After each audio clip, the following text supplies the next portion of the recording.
كتير منكم بقى ممكن يقول خلاص ومفيش او خلص يا جدعان. هنحكي بقى في الفيديو ده عن موضوع هايل ومهم جدا، وهو بقى علامات بتظهر ان الراجل معجب او مغرم بالبنت دي.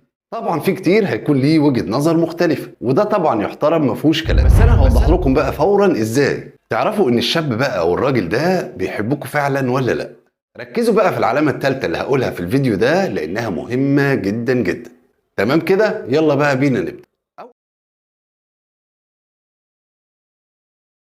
أول حاجة كده لازم نعرف إن الرجولة بتظهر في الأفعال، يعني بيتكلم وبيترجم الكلام ده في أفعال. طبعا الأفعال دي بتعود عليكي أنت، على سبيل المثال وعد فأوفى وهكذا. وزي ما بيقولوا كده يا إخواتي إن الحب فعلا بيكون أفعال. فلو بيحاول بقى يظهر لك إنه بيحبك بأي طريقة أو بأي شكل من الأشكال، تأكدي فعلا إنه بيحبك بجد.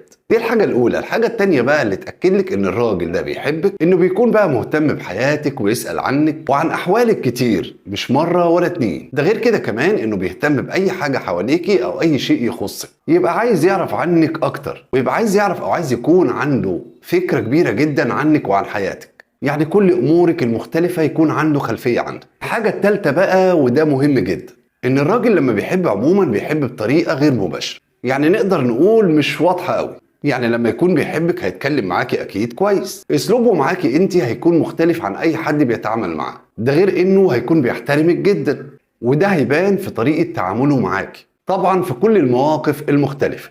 الحاجة الرابعة بقى، الراجل بيحاول يظهر حبه بكل الطرق المختلفة. يعني على سبيل المثال ممكن يعبر لك عن حبه بان يقدم لك هديه ولا كلمه حلوه، زي ما بيقولوا لسانك حصانه. والكلام اللي بقوله ده بقى بيتفق عليه كتير جدا من البنات، مش شريحه قليله. ان الراجل بقى او الشاب بيتحلى او بيتميز يعني بالاحساس والرومانسيه. وخلاص كده يا اخواتي، اكيد عرفتوا كل الكلام المهم اللي من خلالها بقى يبين الرجوله الحقيقيه.